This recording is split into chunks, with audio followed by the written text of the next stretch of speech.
The morning mist clung to the ancient towers of Valdoria Castle as King Aldrich stood at his chamber window, watching the sun rise over his troubled kingdom. At 68, the weight of the crown had become heavier with each passing year, but today felt different. Today, he would make a decision that would reshape the monarchy forever. Queen Isolde entered the room quietly, her silk gown rustling against the stone floor. She had been his wife for 15 years, his second marriage after the tragic death of his beloved first wife, Queen Elara. Isolde was intelligent, ambitious, and had earned the respect of many nobles through her charitable works and political acumen. Yet something had changed in recent months. "The council awaits your presence, my lord," Isolde said, her voice carrying that familiar edge of authority she had developed over the years. "Lord Blackwood insists the matter of the northern provinces cannot wait another day." Aldrich turned from the window, studying his wife's face. There was something in her eyes he had noticed lately, a hunger that went beyond mere duty. Reports from his most trusted advisors had reached his ears, whispers of Isolde's growing influence over court decisions, her private meetings with foreign ambassadors, her subtle undermining of Crown Princess Catherine's authority. Catherine was his daughter from his first marriage, now 29 and the rightful heir to the throne. She had spent the last 5 years proving herself as a capable leader, winning the hearts of the people through her work with the kingdom's education reforms and her diplomatic success with neighboring realms. Yet Isolde's presence had created an uncomfortable tension in the line of succession. "Tell the council I will join them shortly," Aldrich replied, his voice measured. "But first, I need a moment with my daughter." Isolde's expression flickered, just for an instant, with something that might have been annoyance. "Of course, Your Majesty. Though I should mention that Princess Catherine seemed quite distressed this morning. Perhaps the pressures of her recent duties have been overwhelming her." The king's eyes narrowed slightly. This was precisely the kind of subtle undermining he had grown weary of. Catherine had never shown signs of being overwhelmed by her responsibilities. If anything, she thrived under pressure, much like her late mother had. As Isolde departed, Aldrich made his way through the castle corridors, past tapestries depicting centuries of Valdorian rulers. The castle servants bowed as he passed, but he could sense the underlying tension that had permeated the court in recent months. The kingdom itself was prosperous and peaceful, but the royal household had become a battleground of subtle maneuvers and whispered allegiances. He found Catherine in the castle library, surrounded by maps and correspondence from provincial governors. Her chestnut hair was pulled back in a practical braid, and her blue eyes, so much like her mother's, were focused intently on a report from the Eastern Territories. "Father," she said, rising and offering a respectful curtsy, "I was just reviewing the harvest reports from the coastal regions. The yields are exceptional this year, which should help offset the trade disruptions from the Meridian conflict." Aldrich smiled, feeling a familiar swell of pride. Catherine had inherited not only her mother's beauty, but also her sharp intelligence and genuine care for their people.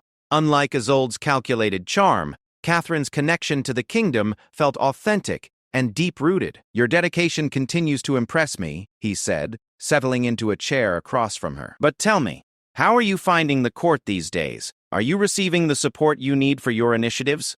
Catherine's expression grew thoughtful, and Aldrich could see her carefully weighing her words. She had always been diplomatic, even within the family, but he could read the strain beneath her composed exterior. "The court functions as it always has," she replied carefully. "Though I must admit some of my proposals have faced more resistance lately than I anticipated. The education reform bill, for instance, has been delayed in committee for 3 months now, despite having strong support from the provincial governors." Aldrich knew exactly why that bill had been delayed. Isolde had been working behind the scenes to position herself as the primary advocate for educational improvements, seeking to claim credit for Catherine's work while simultaneously casting doubt on the princess's ability to see her projects through to completion. "And your stepmother? How has she been supporting your efforts?" Catherine paused, her fingers absently adjusting the papers before her. "Queen Isolde has been very involved in court affairs, perhaps more involved than she was in previous years." It was a diplomatic answer, but Aldrich could hear the frustration beneath it. Catherine was too loyal and too well-bred to speak directly against her stepmother, but the message was clear. Isolde's increasing interference had become a problem. "Catherine," Aldrich said, leaning forward, I want you to know that your position as heir has never been in question. Not for a moment. Your mother would be proud of the woman you've become and the leader you're destined to be." Tears briefly sparkled in Catherine's eyes before she composed herself. "Thank you, Father. That means more to me than you know." The king rose, his mind made up about the path he needed to take. The conversation with Catherine had confirmed what he already suspected. Isolde's ambitions had grown beyond what was appropriate for a queen consort, and her subtle campaign to undermine Catherine's authority threatened the stability of the succession. As he made his way to the council chamber, Aldrich reflected on the irony of his situation.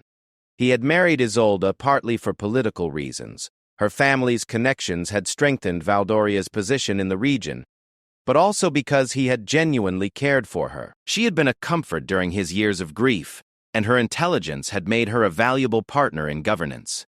But power, Aldrich had learned, could corrupt even the most well-intentioned people. Isolde's role as queen consort had gradually evolved into something approaching co-ruler, and her influence had begun to eclipse that of the rightful heir. The council chamber was already filled when Aldrich entered, the usual collection of nobles, ministers, and advisors seated around the ancient oak table.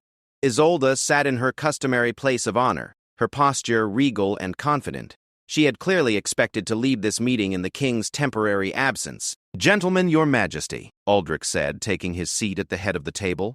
"Before we address the matter of the northern provinces, I have an announcement that will affect how we proceed with all future governance decisions." The room fell silent, and Aldrich could feel the weight of expectation from every person present. Isolde's expression remained composed, but he caught a flicker of uncertainty in her eyes. "Effective immediately," the king continued, "I am restructuring the royal authority to better reflect our kingdom's needs and traditions. Princess Catherine will assume expanded responsibilities for domestic policy and provincial governance, while Queen Isolde will focus her considerable talents on diplomatic relations and cultural affairs." It was a carefully worded way of limiting Isolde's domestic influence, while elevating Catherine's official role. The reaction around the table was immediate, some nobles nodding approvingly, others looking surprised or concerned. Isolde's face remained a mask of royal composure, but Aldrich could see the tension in her shoulders. "Your Majesty," Lord Blackwood interjected, "while Princess Catherine is undoubtedly capable, Queen Isolde's expertise in domestic affairs has been invaluable to the kingdom's prosperity." Aldrich had expected this response. Lord Blackwood had become one of Isolde's strongest supporters, benefiting from her patronage and influence. Several other nobles around the table had similar motivations for supporting the current power structure. "I don't question Queen Isolde's capabilities," Aldrich replied smoothly. "Rather, I believe her diplomatic skills are too valuable to be constrained by domestic concerns. The Meridian situation requires someone with her particular talents." It was true that Isolde excelled at diplomatic functions, but Aldrich's real motivation was to redirect her ambitions toward areas where she couldn't undermine Catherine's authority. International relations would keep her busy and allow her to feel important without threatening the succession. The meeting continued for another hour, with various nobles and ministers adapting to this new reality. Some embraced the change, particularly those who had grown uncomfortable with Isolde's increasing dominance. Others remained loyal to the queen, seeing her as a more immediate path to influence and favor. As the council dispersed, Aldrich noticed Isolde lingering behind, clearly intending to speak with him privately. He had expected this confrontation and had already prepared for it. "Aldrich," she said once they were alone, her royal composure slipping slightly. "I'm surprised by this decision. I thought we had been working well together in governing the kingdom." "We have," Aldrich replied honestly, "but the kingdom's needs are evolving, and I believe this restructuring serves those needs better." Isolde's eyes flashed with something that might have been anger or hurt, or perhaps both. "And Catherine's needs? Does this serve her needs as well?" "Catherine is the future of Valdoria," Aldrich said firmly. "Her development as a leader is paramount to the kingdom's continued prosperity." "I see." Isolde's voice had grown cold. "And my years of service, my contributions to this kingdom's success, those are no longer valued?" Aldrich felt a pang of genuine regret. Despite everything, he did care for Isolde and respected much of what she had accomplished. But her ambitions had grown beyond what was appropriate. and he couldn't allow personal feelings to compromise the kingdom's future. "Your contributions are deeply valued," he said gently, "but roles must evolve as circumstances change. I believe this new arrangement will allow you to excel in areas where your talents are most needed." Isolde studied his face for a long moment, and Aldrich could see her calculating, trying to determine how to respond to this unexpected shift in her fortunes. Finally, she nodded with apparent grace. "Of course, Your Majesty. I serve at your pleasure and the kingdom's need." But as she left the chamber, Aldrich couldn't shake the feeling that this conversation was far from over. Isolde was not someone who accepted diminished influence easily, and he would need to watch carefully for her next move. The remainder of the day passed quietly, with Aldrich managing routine kingdom business and preparing for the changes he had announced. As evening approached, he found himself once again at his chamber window, looking out over his kingdom and contemplating the path ahead. Change was never easy, especially within royal families where personal relationships and political necessity often conflicted. But Aldrich had learned long ago that a king's first duty was to the kingdom and its future, not to the comfort of those around him. Tomorrow would bring new challenges as word of the restructuring spread beyond the castle walls. The nobles would choose sides, the people would react to news of Catherine's elevated role, and Isolde would undoubtedly begin planning her response to this unexpected setback. But tonight, for the first time in months, King Aldrich felt that he had taken a decisive step toward securing his kingdom's future and protecting his daughter's rightful inheritance. Dawn broke gray and cold over Valdoria Castle, but within the royal quarters the atmosphere was already heated with tension. Word of the previous day's announcement had spread through the court like wildfire, and the carefully maintained facade of unity was beginning to crack.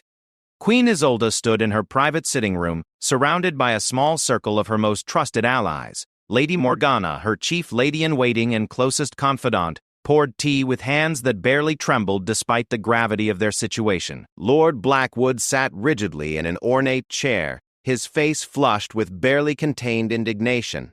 Count Aldwin, the kingdom's treasurer and one of Isolde's longest supporters, paced near the window. "This is nothing short of a coup," Lord Blackwood declared, his voice low but fierce.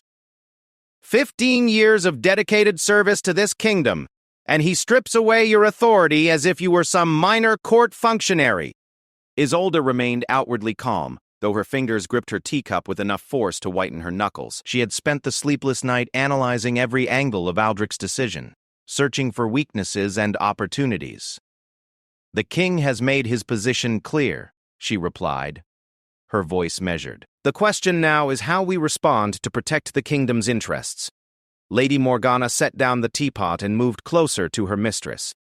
"Your Majesty, the court is already buzzing with speculation. Many of the nobles are confused by this sudden shift. They've grown accustomed to your leadership in domestic affairs." "And well they should," Count Aldwin interjected, stopping his pacing to face the group. "The education initiatives, the trade agreements with the eastern provinces, the hospital expansion program, all of these were your vision, Your Majesty. Princess Catherine may be heir, but she lacks your experience and political acumen." Isolde appreciated their loyalty, but she was too intelligent to be swayed by simple flattery. The truth was more complex than her supporters wanted to acknowledge. Catherine was indeed capable, perhaps more capable than Isolde cared to admit. But capability wasn't the issue. The issue was power and who would wield it in Valdoria's future. "What concerns me most," Isolde said carefully, "is the precedent this sets. If the king can arbitrarily reassign royal responsibilities, what other changes might he contemplate? The stability of our institutions depends on consistency and respect for established authority." It was a carefully crafted argument, one that positioned her concerns as being about the kingdom rather than personal ambition. But everyone in the room understood the subtext. If Aldrich could diminish Isolde's role so easily, what would happen when Catherine eventually took the throne? Would there be any place for the former queen in Valdoria's future? Lord Blackwood leaned forward, his eyes gleaming with calculating intensity. "There are legal precedents we could explore. The marriage contract between Your Majesty and the King established certain rights and responsibilities that cannot be unilaterally altered." "Careful," Isolde warned, though her tone suggested interest rather than dismissal. We must consider any actions very thoughtfully. The king retains the loyalty of the royal guard and the majority of provincial governors. Count Aldwin resumed his pacing, clearly agitated. But not all of them. Governor Harwick of the northern provinces has expressed concerns about Princess Catherine's youth and inexperience. Governor Pemberton in the east has been vocal about needing stronger leadership in trade negotiations. Isolde filed away these pieces of information. The provincial governors were key to any political maneuvering within the kingdom. If she could build a coalition of support among them, she might be able to pressure Aldrich to reconsider his decision, or at least force him to negotiate. Lady Morgana, she said suddenly, I want you to arrange private meetings with Governors Harwick and Pemberton. Nothing formal, perhaps afternoon tea, to discuss their concerns about recent policy directions. Of course, Your Majesty. And shall I extend similar invitations to other provincial leaders? Selectively. Use your judgment about who might be receptive to Demonags. Expanded dialogue. Meanwhile, in another part of the castle, Princess Catherine was having her own morning meeting, though hers was considerably smaller and more subdued. Sir Marcus, the captain of her personal guard and her most trusted advisor, stood at attention while she reviewed correspondence from various provincial governors. The response to yesterday's announcement has been mixed, Sir Marcus reported. Most of the provincial leaders have sent congratulatory messages about your expanded role, but there's definitely uncertainty about what changes this might bring to established policies. Catherine looked up from a letter from Governor Pemberton, a carefully worded note that managed to be both congratulatory and subtly questioning. What's your assessment of the court's reaction? Sir Marcus hesitated, clearly uncomfortable with court politics, but loyal enough to give his honest opinion. There are factions forming, Your Highness. Some nobles see this as long overdue recognition of your capabilities. Others worry about instability or feel their relationships with Queen Isolde give them more influence than they might have with you. It was exactly what Catherine had expected, though hearing it confirmed still stung. She had worked tirelessly to build relationships with the nobility, but Isolde's 15 years as queen had created deep networks of obligation and mutual benefit that couldn't be easily displaced. And Queen Isolde herself? How is she responding? Publicly, with perfect grace and acceptance. Privately, Sir Marcus paused, choosing his words carefully. She's been meeting with various nobles and court officials. Lady Morgana has been particularly active in arranging these sessions. Catherine set down the letter and moved to her window, which offered a view of the castle's main courtyard. She could see the usual bustle of daily life, servants going about their duties, minor nobles conducting business, merchants arriving with goods, but underneath the normalcy, she sensed the tension that was rippling through the court. Sir Marcus, I want you to arrange a meeting with Captain Aldred of the Royal Guard. Nothing formal, but I'd like to understand where the military's loyalties lie in this situation. Your Highness, surely you don't expect any disloyalty to the crown? Catherine turned back to face him, her expression serious. I don't expect it, but I'd be foolish not to consider the possibility. Queen Isolde has been building influence for 15 years. Some of that influence extends into military circles through marriages, family connections, and personal relationships. It was a sobering thought, but Catherine had learned from her father that effective leadership required acknowledging uncomfortable realities rather than hoping they would resolve themselves. If Isolde was indeed building opposition to the king's decision, Catherine needed to understand the scope and strength of that opposition. As the morning progressed, both women continued their careful maneuvering. Isolde's meetings were models of diplomatic subtlety, discussions about kingdom welfare that gradually evolved into expressions of concern about sudden policy changes and their potential impact on stability. She was too smart to directly criticize the king or his decision, but her meaning was clear to anyone who chose to hear it. Catherine, meanwhile, focused on reinforcing her relationships with loyal supporters while carefully gauging the mood of more neutral nobles. She found that her approach of straightforward discussion about policy goals and kingdom needs resonated with many. But she could also sense the undercurrents of uncertainty about the political implications of her elevated status. By midday, the two camps had begun to crystallize. Isolde's supporters included many of the older, more established nobles who had benefited from her patronage, and who worried about their influence under a future Catherine-led administration. Catherine's supporters tended to be younger nobles, military officers, and those who had grown uncomfortable with Isolde's increasing dominance over domestic policy. But the majority of the court remained undecided, watching carefully to see how events would unfold before committing to either side. King Aldric, meanwhile, was very much aware of the political maneuvering taking place within his court. His intelligence network, carefully built over decades of rule, kept him informed of meetings, conversations, and shifting loyalties. He had expected this reaction and was prepared for it, but he also knew that the next few days would be crucial in determining whether his decision would be accepted or would lead to a more serious political crisis. In the early afternoon, Aldric summoned Sir Edmund, his most trusted advisor and longtime friend. Sir Edmund had served the crown for nearly 40 years and had an unparalleled understanding of court politics and noble psychology. "Your assessment?" Aldric asked without preamble as Sir Edmund entered the royal study. "As expected, but manageable," Sir Edmund replied, settling into a familiar chair across from the king's desk. "Queen Isolde is building a coalition of support, but it's more defensive than offensive at this point. She's positioning herself as a voice for stability and experience, rather than directly challenging your authority. And Catherine? Handling herself well. She's not being drawn into petty political games, but is quietly reinforcing her relationships with key supporters. The military leadership remains firmly loyal to the crown, and the provincial governors are generally supportive of her increased role."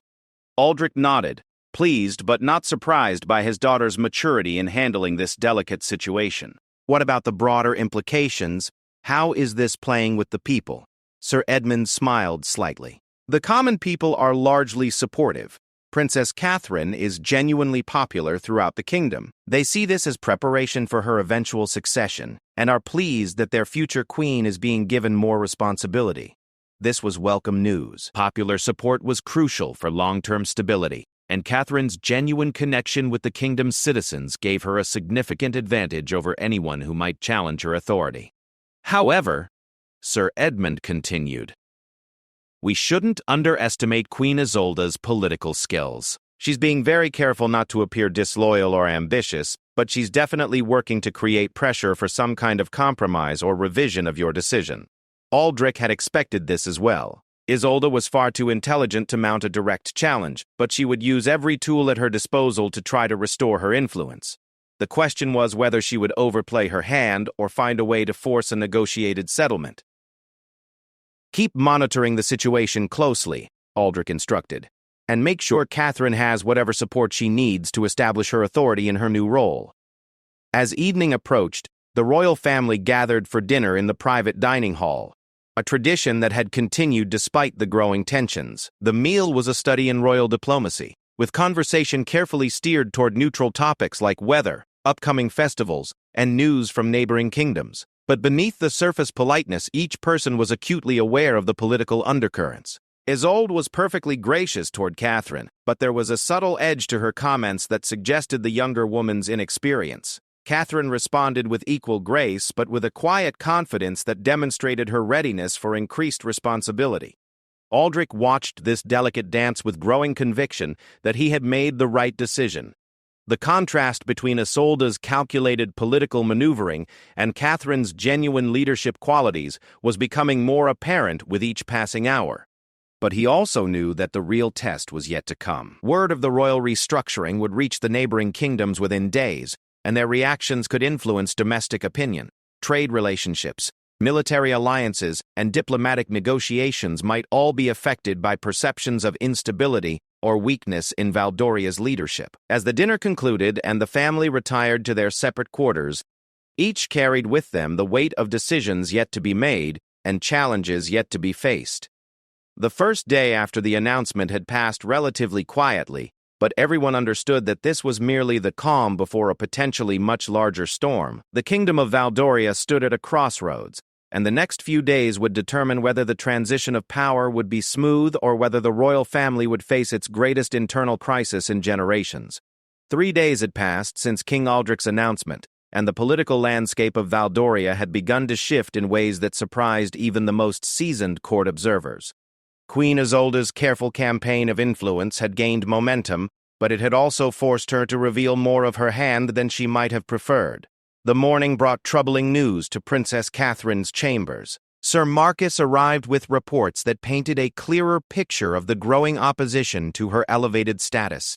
"Governor Harwick has formally requested an audience with the king," Sir Marcus reported, his expression grim. "The official reason is to discuss Northern Province trade concerns, but our sources indicate he intends to express reservations about recent changes in royal authority structure." Catherine set down her correspondence and gave Sir Marcus her full attention. Governor Harwick controlled the kingdom's most resource-rich provinces, and his opinion carried significant weight with other provincial leaders. What kind of reservations? According to Lady Morgana's correspondence, which our people intercepted, Harwick is concerned about the precipitous nature of recent changes and the need for experienced guidance in these uncertain times. Catherine recognized the coded language. Harwick was questioning her readiness for increased responsibility while positioning Isolde as the voice of experience and stability. It was exactly the kind of sophisticated political pressure that could force her father to reconsider his decision. And Governor Pemberton? Still uncommitted publicly, but he's agreed to a private meeting with Queen Isolde this afternoon. The invitation came through Lady Morgana's network. Catherine walked to her window, considering the implications. If Isolde could secure the support of enough provincial governors, she might be able to create enough political pressure to force a compromise, perhaps a co-regency arrangement that would effectively maintain her domestic authority while giving Catherine a ceremonial promotion. "Sir Marcus, I want you to arrange meetings with the governors who have remained neutral, not formal audiences, perhaps informal discussions about their province's specific needs and concerns. Your Highness, Queen Isolde has been very active in that regard. Many of the governors may feel obligated to maintain their existing relationships rather than risk appearing disloyal." It was a valid concern, but Catherine had an advantage that Isolde couldn't easily counter. She genuinely cared about provincial welfare and had spent years building relationships based on substance rather than political necessity. "Then we'll focus on substance over politics. I want detailed briefings on each province's current challenges, trade issues, infrastructure needs, agricultural concerns, everything. We'll approach this as problem solvers rather than politicians." Meanwhile, Queen Isolde was preparing for what she considered the most crucial meeting of her campaign. Governor Pemberton controlled the eastern provinces, which included Valdoria's most important ports and trade routes. His support would not only provide political legitimacy but also practical leverage over the kingdom's economic policies. Lady Morgana had arranged for the meeting to take place in Isolde's private garden pavilion, a setting that suggested informality while providing privacy for sensitive discussions. Isolde had chosen her approach carefully. She would present herself as a reluctant defender of institutional stability rather than an ambitious challenger to royal authority. Governor Pemberton arrived precisely on time, a tall man in his 50s with graying hair and intelligent eyes that missed very little. He had served his province effectively for over a decade and had earned a reputation for careful judgment and political pragmatism. "Your Majesty," he said, bowing with exactly the correct degree of deference. "Thank you for inviting me to discuss these important matters. Governor Pemberton, please sit. I hope you'll forgive the informal setting, but I felt these concerns were too important for ceremonial protocols." Isolde poured tea herself, a gesture designed to emphasize the personal nature of their conversation while subtly complimenting Pemberton's importance. She had learned long ago that effective political influence often depended on making people feel valued and respected. "I've been deeply troubled by recent developments," she began carefully. "Not because I question Princess Catherine's capabilities. She's clearly talented and dedicated, but because I fear the implications of such sudden changes in our governance structure." Pemberton accepted his tea but remained non-committal. "Change is always challenging, Your Majesty, but the princess has demonstrated considerable ability in her various roles." "Indeed she has," Isolde agreed readily. "But capability alone may not be sufficient for the challenges facing our kingdom.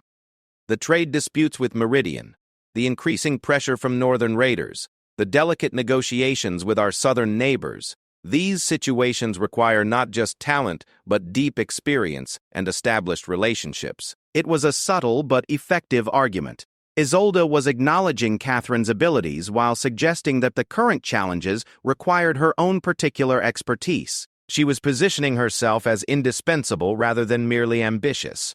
The eastern provinces have certainly benefited from your involvement in trade policy, Pemberton acknowledged. The commercial agreements you negotiated last year have significantly improved our export revenues. Isolde felt a surge of satisfaction. This was exactly the kind of concrete achievement that could justify her continued domestic authority. I'm gratified that those efforts proved beneficial, but I'm concerned that future negotiations might suffer if institutional knowledge and established relationships are disrupted. Pemberton set down his teacup and studied Isolde's face. Your Majesty, are you suggesting that Princess Catherine lacks the experience necessary for her new responsibilities?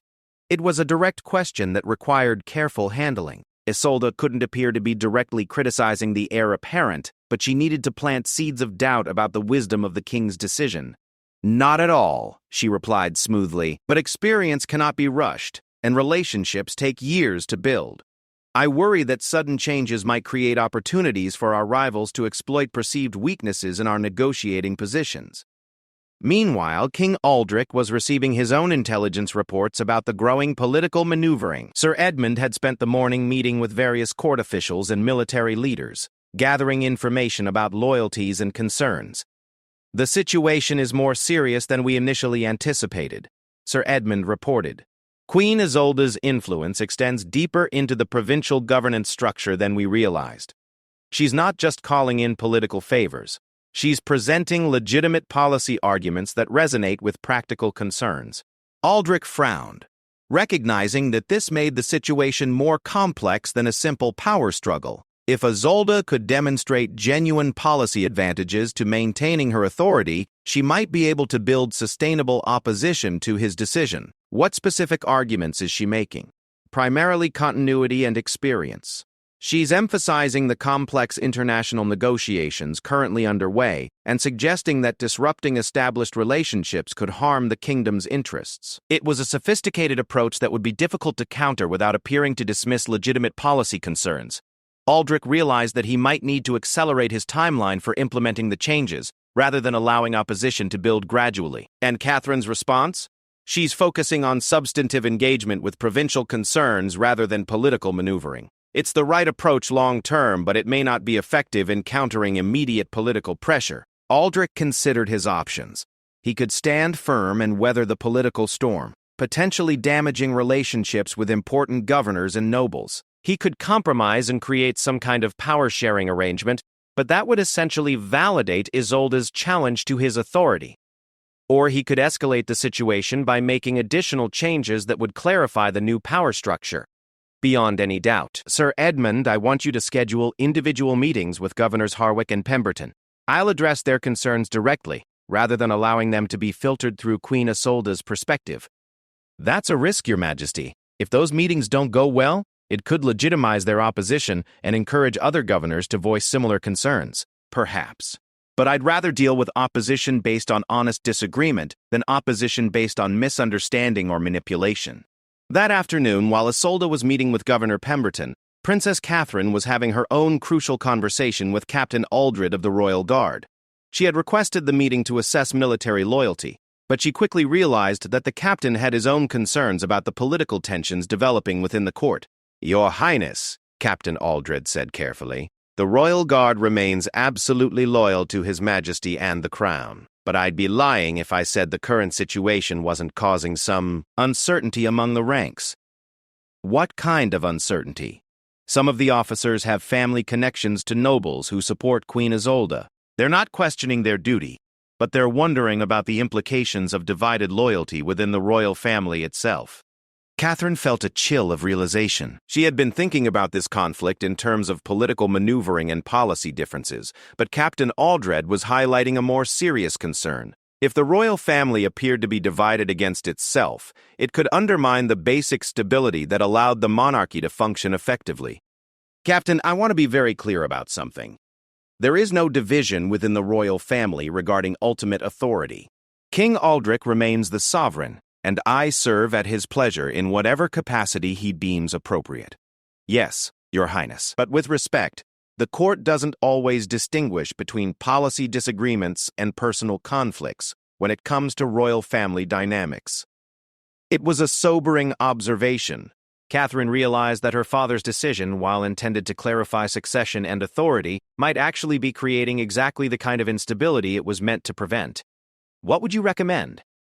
Captain Aldred hesitated, clearly uncomfortable with offering political advice. Perhaps a public demonstration of unity? Something that makes clear to the kingdom that the royal family stands together despite any changes in administrative responsibilities. The suggestion had merit, but Catherine wondered whether such a demonstration would be possible given the current tensions. Isolde's opposition was becoming more open, and any public event would be scrutinized for signs of conflict or insincerity. As evening approached, both Queen Isolde and Princess Catherine found themselves reflecting on the day's developments, with growing concern about the trajectory of events. Isolde's meeting with Governor Pemberton had been productive. He had agreed to voice concerns about the transition timeline, but she was beginning to realize that her campaign might be creating exactly the kind of instability she claimed to be trying to prevent. Catherine, meanwhile, was grappling with the possibility that her father's decision might need to be modified or reversed in order to preserve the kingdom's stability. The irony was bitter. The elevation in status she had always dreamed of might be causing more harm than good. That night, King Aldric called an emergency meeting with his most trusted advisors. The reports from the day's various meetings and conversations had convinced him that the situation required immediate and decisive action.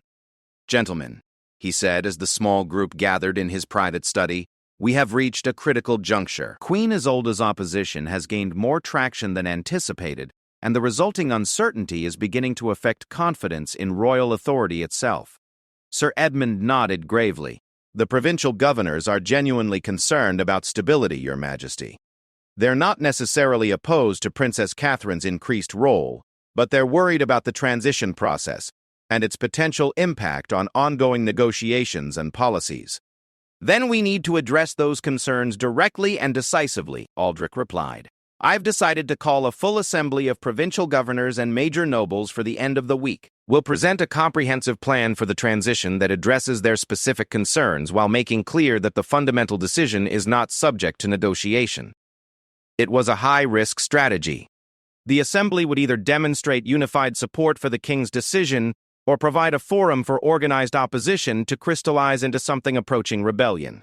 But Aldric had concluded that the current uncertainty was more dangerous than any potential confrontation. "And if the assembly doesn't support the transition plan?" asked Lord Chancellor Garrett, the kingdom's chief legal advisor.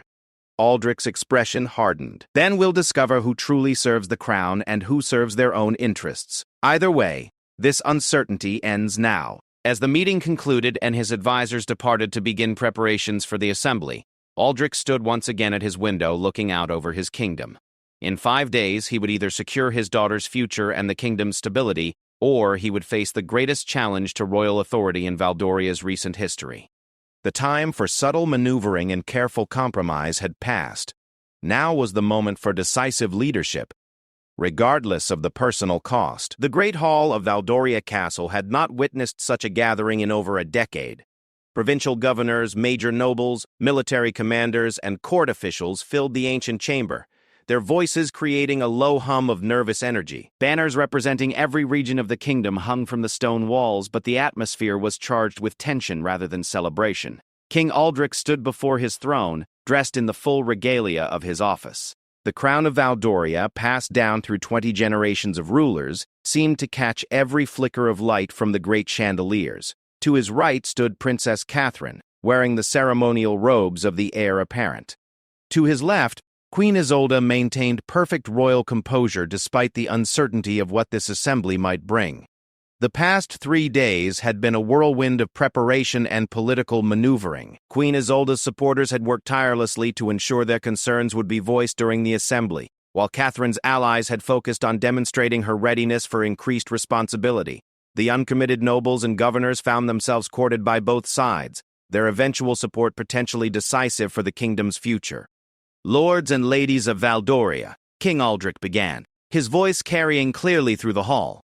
"I have called this assembly to address concerns that have arisen regarding recent changes in royal administrative authority. It is my intention that we shall leave here today with absolute clarity about the kingdom's governance structure and unified purpose in serving our people's welfare." A murmur rippled through the assembled crowd. The king's tone suggested that this would not be a mere consultation, but a decisive declaration of how the kingdom would proceed. Governor Harwick rose from his seat in the front row, his weathered face reflecting the concerns of many present. "Your Majesty, while we all respect your authority to structure royal responsibilities as you see fit, many of us have concerns about the timing and implications of these changes. Please elaborate on those concerns, Governor Harwick." "Sire, the kingdom currently faces several complex challenges that require experienced leadership. The trade negotiations with Meridian, the border tensions in the northern provinces, the delicate balance of our southern alliances. These matters have benefited greatly from Queen Isolda's expertise and established relationships." It was a carefully worded challenge that avoided any direct criticism of Princess Catherine, while emphasizing Queen Isolda's value to the kingdom. Several nobles nodded in agreement, suggesting that Harwick was speaking for more than just his own province. King Aldrich had anticipated this argument and had prepared his response accordingly. Governor Harwick raises important points about continuity in complex negotiations. However, I would submit that true stability comes not from maintaining the status quo, but from ensuring that our kingdom develops sustainable leadership capabilities for the future. He gestured toward Catherine, who stepped forward slightly. Princess Catherine has been directly involved in all major policy decisions for the past 5 years. Her understanding of these issues is comprehensive, and her judgment has proven sound. More importantly, she represents the future of our kingdom, and that future is served by her taking on increased responsibilities now, when she has the benefit of experienced counsel and support. Catherine herself then spoke, her voice clear and confident despite the weight of hundreds of eyes upon her. "Governor Harwick, I deeply appreciate your concerns about continuity in important negotiations. I would like to address them specifically, if I may." She moved to a prepared table where documents were arranged, clearly having anticipated this discussion. "The Meridian trade negotiations are indeed complex, but they are also well documented. I have been present for every major session, and I have maintained direct correspondence with Minister Blackthorne throughout the process. The current sticking points involve grain export quotas and textile import duties, matters where I have developed specific expertise through my work on domestic agricultural and manufacturing policies." Several governors leaned forward, clearly interested in this detailed response. Catherine continued. "Similarly, the northern border situation has been my particular focus for the past 2 years. I have personally visited every contested area, met with local commanders, and developed relationships with tribal leaders that complement but do not replace Queen Isolda's diplomatic connections." It was a masterful response that demonstrated both respect for Isolda's contributions and confidence in her own capabilities. But Governor Pemberton rose to pose the question that many had been waiting to hear. "Your Highness, while your knowledge and dedication are evident, knowledge and experience are not identical. Queen Isolda has 15 years of proven diplomatic success. How can we be certain that changing leadership in these delicate matters won't create opportunities for our rivals to exploit perceived weaknesses?" The hall fell silent. This was the core of the opposition's argument, that change itself was risky regardless of Catherine's individual qualifications. Queen Isolda, who had remained silent until now, requested permission to speak. King Aldrich nodded, though his expression remained carefully neutral. "Your Majesty, lords and ladies," Isolda began, "I am deeply honored by the confidence you have shown in my service to this kingdom, but I believe we must consider not just immediate concerns but long-term stability." Her words surprised many who had expected her to argue for maintaining her current authority. Instead, she appeared to be taking a different approach. "Princess Catherine's preparation for eventual sovereignty is indeed crucial for our kingdom's future. My concern has never been with her capabilities but with the pace and manner of transition. Perhaps what our kingdom needs is not an abrupt change but a more gradual transfer of responsibilities that allows for continued collaboration while building Princess Catherine's independent authority." It was a sophisticated counter-proposal that appeared reasonable while effectively maintaining much of her current influence. Several nobles nodded thoughtfully, seeing this as a potential compromise that could address everyone's concerns. But King Aldrich had anticipated this as well. Queen Isolda's suggestion reflects her characteristic wisdom and concern for the kingdom's welfare. However, I believe we must consider what message such an arrangement would send to our allies and rivals. A gradual transition might be interpreted as uncertainty about our succession or lack of confidence in our heir's abilities. He paused, allowing this point to sink in before continuing. Moreover, Princess Catherine is 29 years old and has been preparing for leadership her entire life. If she is not ready for increased responsibility now, when will she be? At 35? At 40? The kingdom's interests are best served by having our future sovereign fully engaged in governance, while she still has the benefit of experienced counsel and support. Lord Chancellor Garrett rose to add legal perspective to the discussion. Your Majesty, if I may address the constitutional aspects of these concerns, the royal prerogative to assign administrative responsibilities has been clearly established through centuries of precedent. More importantly, the succession itself is not in question. Princess Catherine remains the designated heir regardless of current administrative arrangements. This clarification helped several uncommitted nobles who had been worried about fundamental changes to the succession law. Duke Morrison, who commanded significant respect among the military nobility, stood to speak. Your Majesty, the military leadership has full confidence in both Queen Isolde's continued diplomatic service and Princess Catherine's expanded domestic authority. Our concern is simply that the kingdom presents a united front to potential threats and allies alike. King Aldrich seized on this opening. Duke Morrison raises the most crucial point of all. Unity of purpose and clarity of authority are indeed essential. That is precisely why I have made these changes permanent rather than temporary, and why I am asking for this Assembly's formal recognition of the new administrative structure. The word formal recognition sent a ripple of tension through the hall. Many had expected this to be a consultative discussion, not a request for official endorsement. The political implications were significant. Those who supported the king's decision would be on record, while those who opposed it would be formally noted as well. Governor Pemberton requested a brief recess to allow the provincial leaders to consult among themselves. King Aldrich granted the request, understanding that forcing an immediate decision might create more resistance than allowing time for reflection. During the 20-minute recess, intense discussions erupted throughout the hall. Queen Isolde found herself surrounded by supporters who urged her to maintain her challenge to the new arrangements, while Catherine was approached by various nobles seeking clarification about her intentions and policies. But the most significant conversation took place between the provincial governors themselves. Led by Governor Pemberton and Governor Harwick, they quickly realized that they faced a choice between supporting royal authority or challenging it. There was no middle ground that wouldn't create ongoing uncertainty. Governor Whitmore from the southern provinces, who had remained quiet during the formal session, spoke for many when he said, "Whatever our individual preferences, we cannot afford to appear divided when neighboring kingdoms are watching for signs of weakness. The king has made his decision, and Princess Catherine has demonstrated her competence. Perhaps our focus should be on how to make this transition successful rather than whether it should occur." When the assembly reconvened, the atmosphere had shifted noticeably. Governor Harwick rose again, but his demeanor suggested acceptance rather than continued resistance.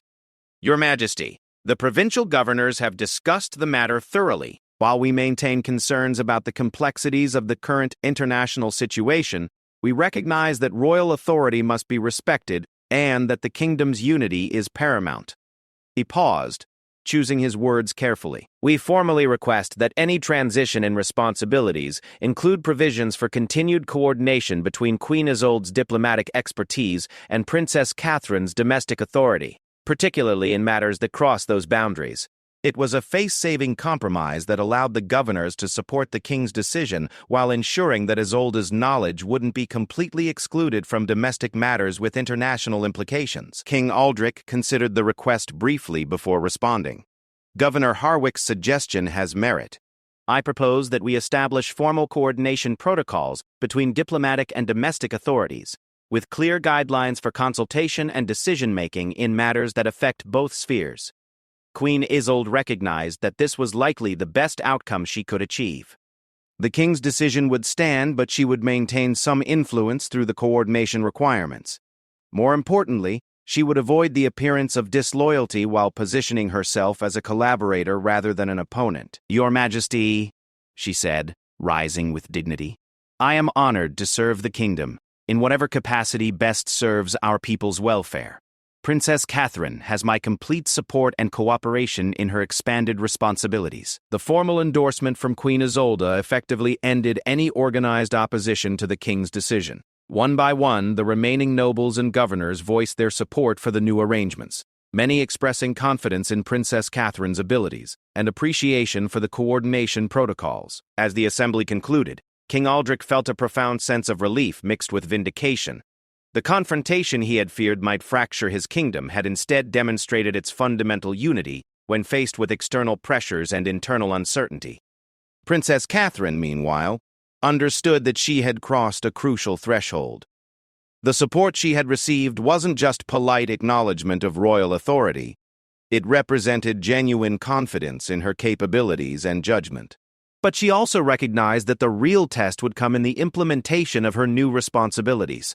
Queen Isolde's feelings were more complex. She had been outmaneuvered politically, but she had also avoided the humiliation of total defeat. The coordination protocols would give her continued influence, and her gracious acceptance of the situation had actually enhanced her reputation among many nobles who respected her loyalty to the kingdom above personal ambition.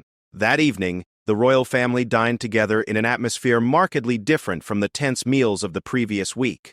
The uncertainty that had hung over the court was gone, replaced by a clear understanding of roles and responsibilities. "I want to thank you both," King Aldrich said as the meal concluded, "for handling this difficult situation with dignity and wisdom. The kingdom is stronger for having weathered this challenge successfully." Queen Isolde inclined her head graciously.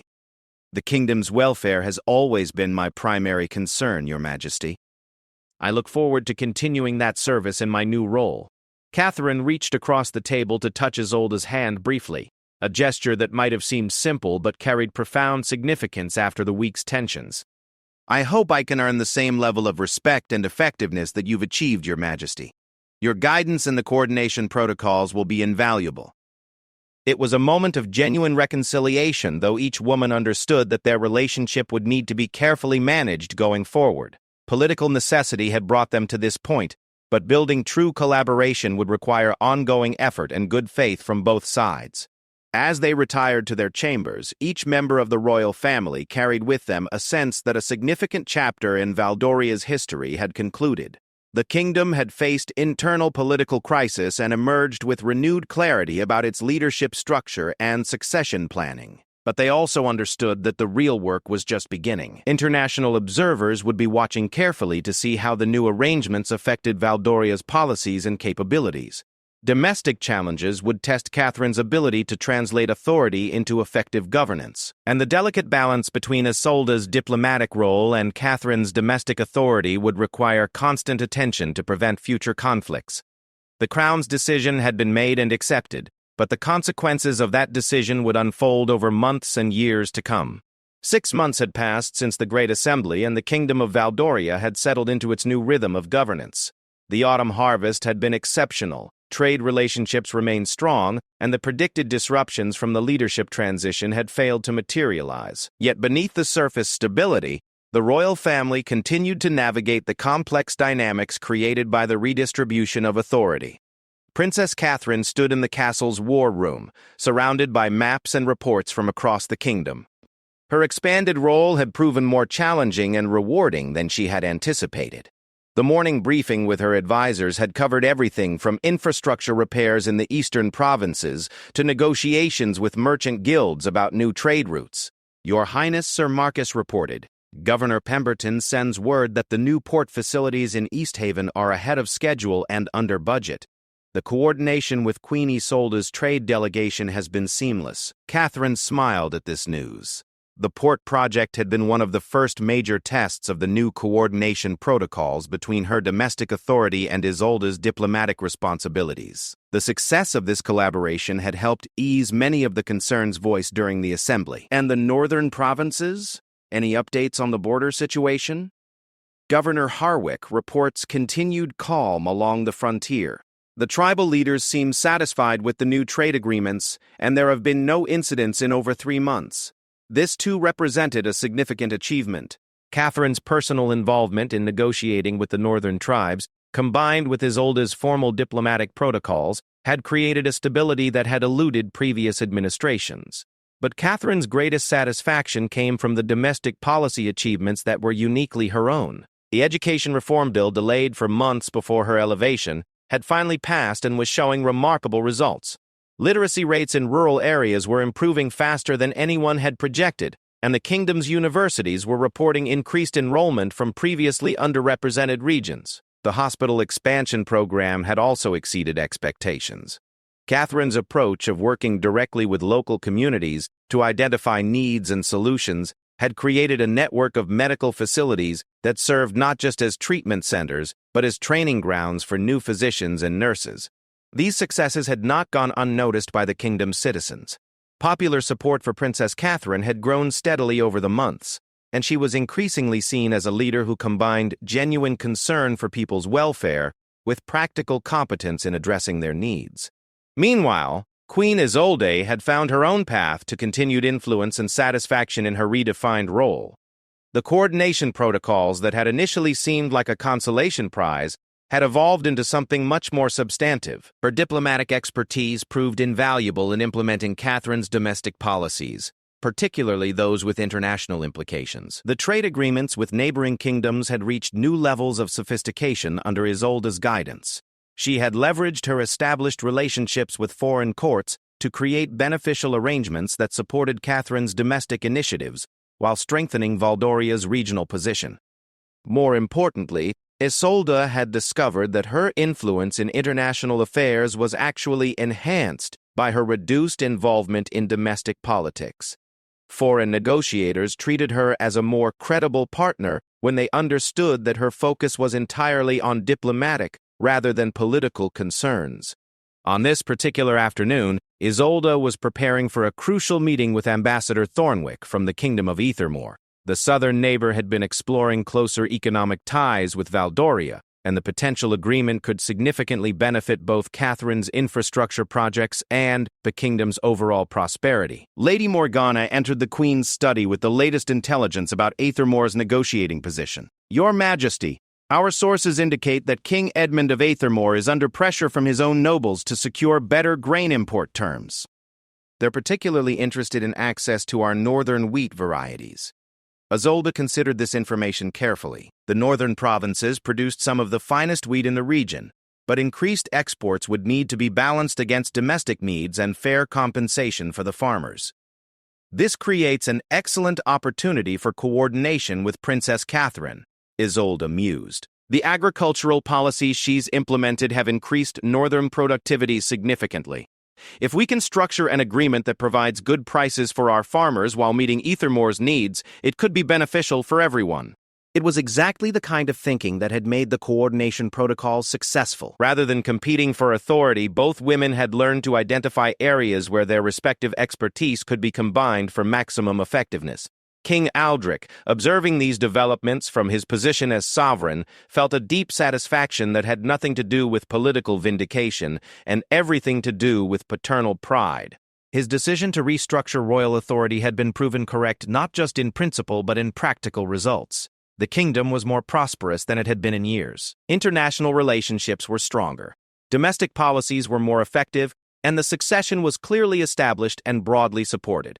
Most importantly, both Catherine and Isolde had grown into their new roles in ways that served the kingdom's interests while allowing them to maintain their dignity and mutual respect. That evening brought the monthly Royal Council meeting, where all major kingdom business was reviewed and future policies discussed. These meetings had become models of effective governance, with clear authority structures that still allowed for collaborative decision-making. The quarterly reports from all provinces show remarkable consistency, reported Lord Chancellor Garrett. Economic growth, infrastructure improvements, and citizen satisfaction are all trending positively across the kingdom. Princess Catherine presented her domestic policy updates highlighting the continued success of education and healthcare initiatives while outlining plans for expanded public works projects. Her presentations had evolved from careful recitations of facts to confident discussions of policy implications and future opportunities. Queen Isolde followed with diplomatic updates, including the potential Aethermore agreement and ongoing negotiations with several other regional partners. Her reports seamlessly integrated international opportunities with domestic needs, demonstrating the effectiveness of the coordination approach.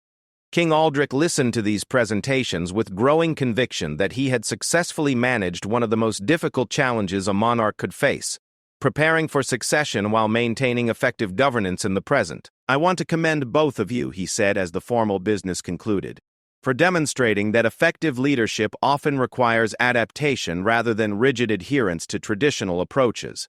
The kingdom has benefited enormously from your willingness to find new ways of working together. But even as the kingdom celebrated its successes, external challenges continued to test the new governance structure.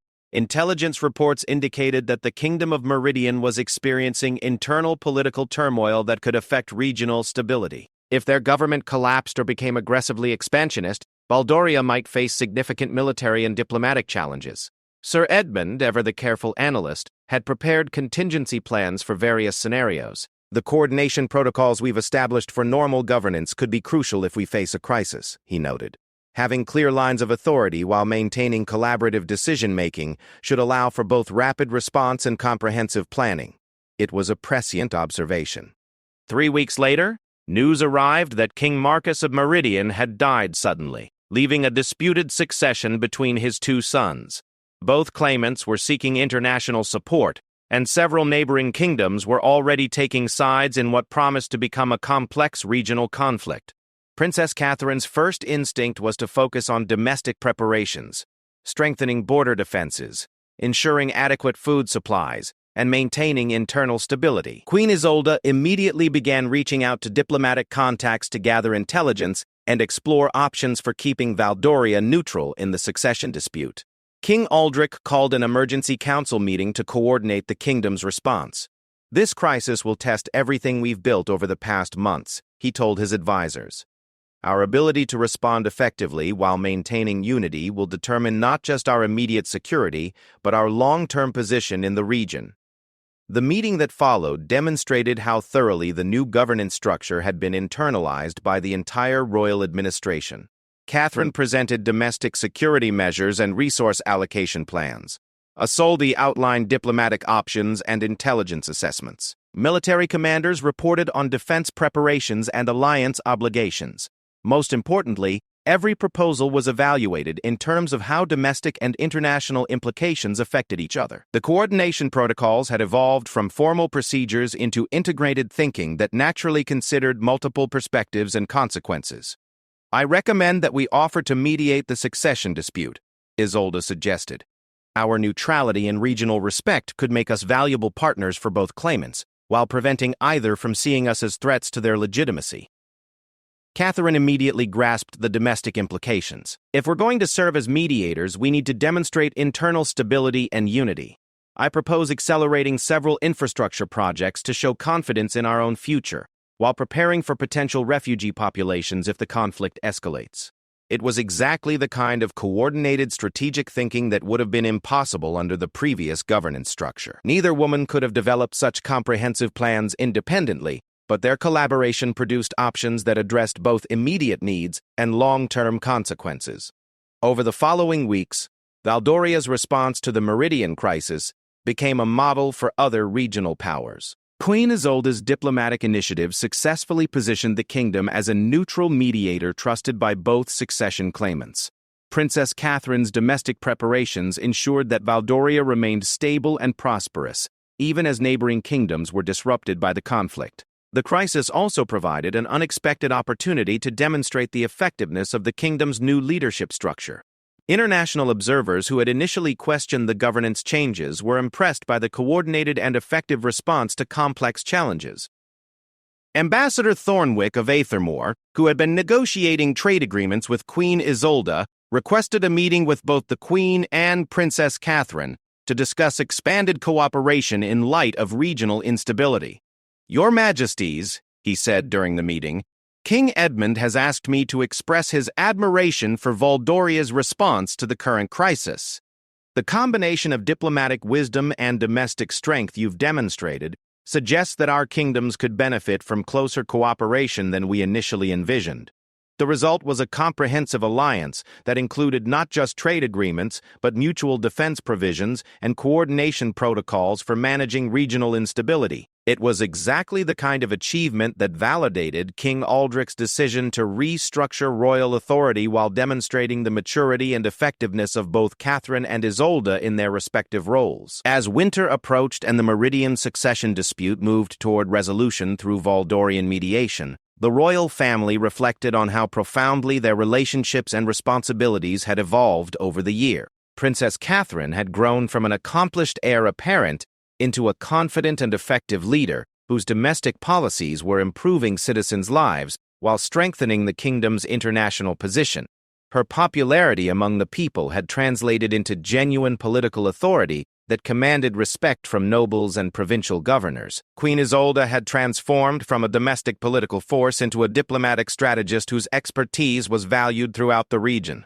Her gracious acceptance of the governance changes had enhanced rather than diminished her reputation, and her collaboration with Catherine had proved more effective than her previous approach of maintaining separate authority. King Aldric had successfully managed the most delicate transition a monarch could attempt, redistributing power within the royal family while maintaining stability and effectiveness.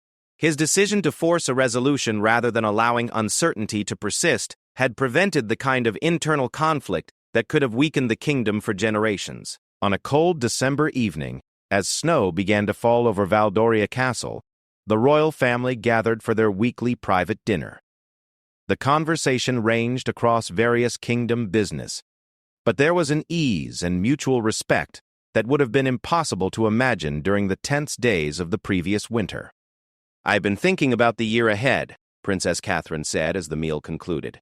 "The Meridian situation should be resolved by spring, and we'll have opportunities to implement several major projects that have been in planning stages. And the diplomatic relationships we built during this crisis," Queen Isolde added, "create possibilities for regional cooperation that could benefit everyone involved."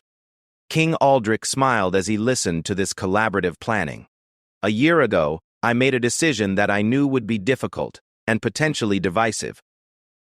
But listening to you both now, I'm convinced it was not just the right decision for the kingdom, but the best possible outcome for our family as well." It was true. The crisis that had threatened to tear apart the royal family had instead forged them into a more effective and unified leadership team. The kingdom was stronger, the succession was secure, and the precedent had been established for how royal authority could evolve to meet changing needs and circumstances. As they retired to their chambers, each member of the royal family carried with them the satisfaction of challenges met and overcome. The crown's decision had been tested by time, crisis, and the complexities of human ambition, and it had emerged, validated, and strengthened.